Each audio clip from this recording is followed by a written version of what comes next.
Here in chapter 21.4, we're going to finish up the whole chapter on global poverty by summing up the last couple of sets of ideas. One of the first things we need to think about is what is called institutional reform. This is the problem of trying to figure out why are certain countries not growing well. And when you start digging into them, you find out that oftentimes the entire incentive structure of society has been designed in a bad way that makes it very difficult for the economy to grow.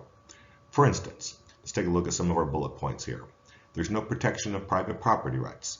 That's one of the first things that economists recommend. If you want a country to grow from being a poor nation to not being a poor nation in order to eliminate poverty, the first thing you need to do is give people a strong set of property rights so they can reap the benefits of whatever work that they do.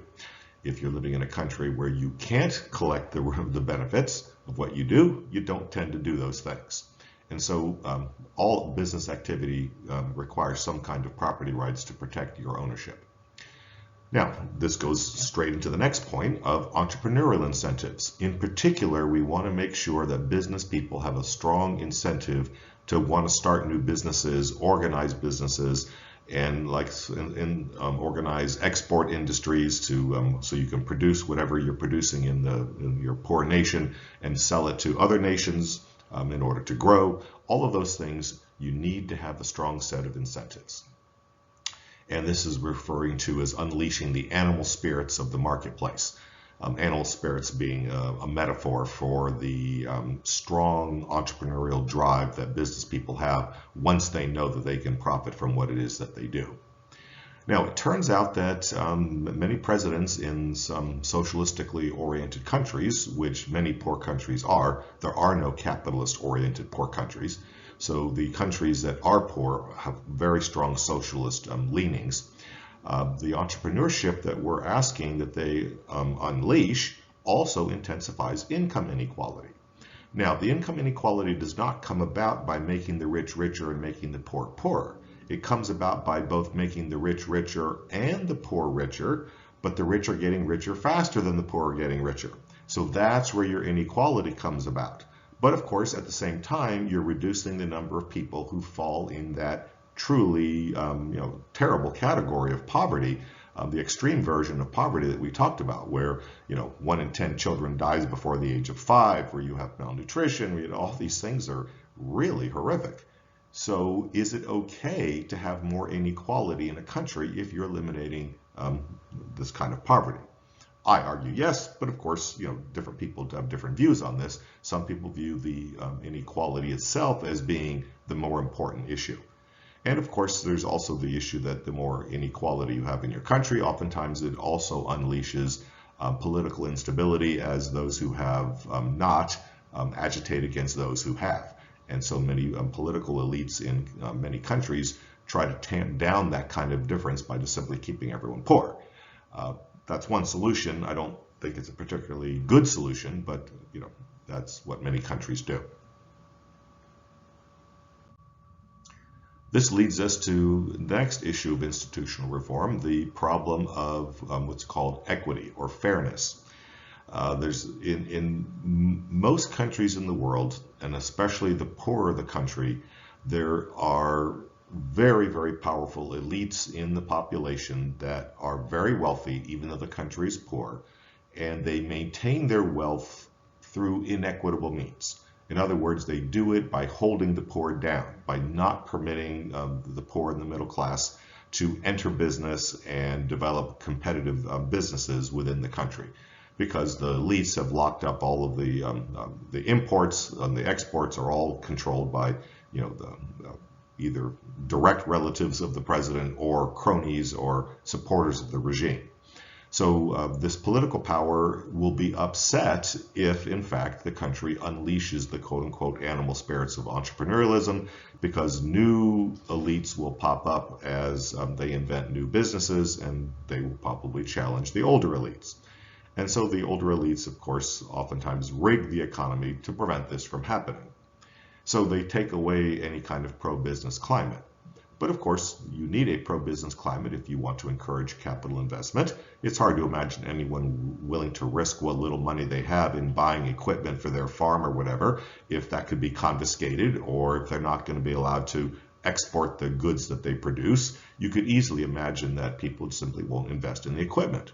And right along with entrepreneurship, there's no point in starting a new business if in fact you can't benefit from it, or the business will be confiscated, or it will be taxed, at such high rates that for practical purposes you shouldn't have even bothered to begin with. And of course, no one's going to do the human capital investment or the physical capital investment when there's no evidence that you'll be able to keep what it is that you do. So pro-business climates are missing in the vast majority of poor countries. And we as economists recommend that countries make these kinds of reforms. Now, of course, since we know the reforms themselves can often destabilize the hold of the elite on the country, many elites in many countries are not particularly interested in these kinds of reforms, which of course becomes a vicious circle of, we want the countries to develop so that the poverty will not be as strong, but the elites in the countries themselves don't want the development because they can't control it. Let's think about some trade issues. It's not just the elites in the poor country that's causing the problem. There's also rich countries causing the problem. Let's talk about trade. We've talked about this multiple times, and we've talked about trade barriers, things such as quotas, tariffs, and non-tariff barriers. But we always want to remember that every nation has a comparative advantage in something. Rich nations like the United States generally have very strong comparative advantages in anything requiring high technology or requiring lots of capital, because we have lots of technology and lots of educated workers, and we have tons of capital available, so we have an advantage in that area.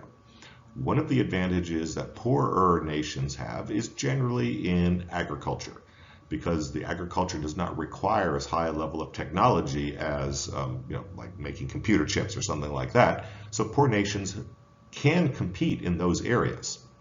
The problem is that rich nations oftentimes, for political reasons, subsidize their own farmers. And they keep farm prices low inside the rich nation in order to make a political deal with farmers. If farmers vote for us, we'll continue supporting farmers. This is particularly true in Europe. It's also true in the United States. Now, this is potentially very damaging to poor nations because it's the one thing that they are capable of doing. Now, they may be capable long run of a whole lot of other things as well, as we saw with China. China at one time was purely an agricultural nation, and now they're a major industrial nation as well. So usually what happens is countries kind of work their way up the ladder of skill and technology by first operating in the agricultural sector, developing an export market, developing both the skills and collecting the income and money necessary to invest in new capital. Then they move up the value chain, not only exporting the raw agricultural products, but then starting factories that turn the raw agricultural products, like, for instance, you produce raw sugar, so then the next thing you're going to produce is maybe syrup. So you need a syrup factory to turn the raw sugar into syrup, and then export the syrup instead of exporting the sugar. And then slowly by little you work your way up into becoming an industrialized society. But you got to start somewhere. And therein lies one of the problems that rich nations contribute to world poverty, by putting up barriers, usually either quotas or tariffs, that prevent poor nations from exporting the one thing that they're really good at. Let me just give you one example just to illustrate this point. Here in the Western Hemisphere, the United States is the richest country and Haiti is the poorest country. Haiti being tropical, it's one major thing that it's highly competitive in is producing sugar, because sugarcane grows very, very easily in these tropical conditions. The United States protects sugar producers in the United States because we produce sugar with sugar beets in places like Texas and other states, Idaho and other places. And we also grow sugar down in just north of Miami in the Everglades, not in the Everglades National Park, but just outside the border of the Everglades National Park are major sugarcane growing operations.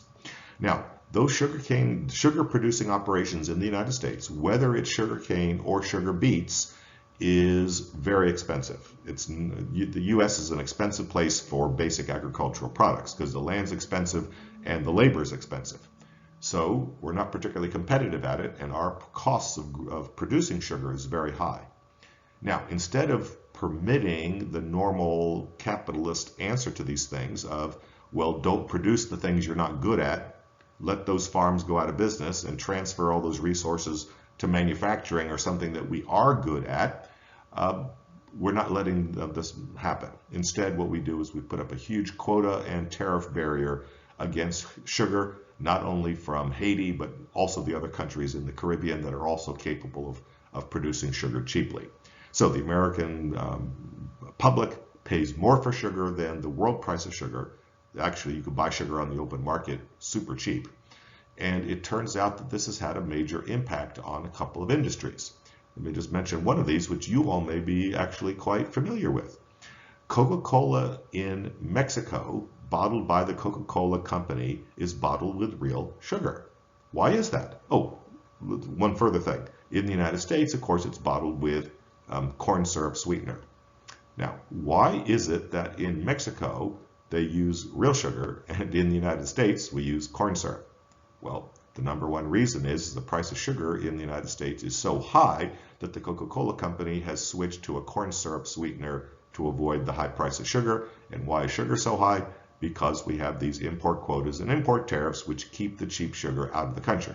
Whereas Mexico doesn't have those barriers, and therefore sugar comes into Mexico cheaply enough that the Coca-Cola company there says, well, we'll just use real sugar. Why would we use a substitute like corn syrup when you can get real sugar cheaply? Whereas in the U.S., you can't. So that's an example of one of the industries in which it's hurting.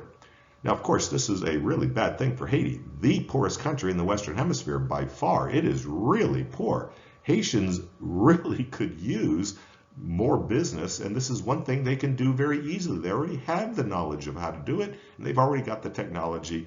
Their market could be supported dramatically without any kind of welfare, without any kind of foreign aid programs, without any NGOs going over and setting up charities. Haiti could have an industry that was quite viable almost instantly if the U.S. simply removed its tariffs. Now, of course, we have the tariffs in order to protect American farmers, but those American farmers clearly could be doing something else. They're only producing sugar because they're protected by the tariff. So is that really the right way to handle this problem?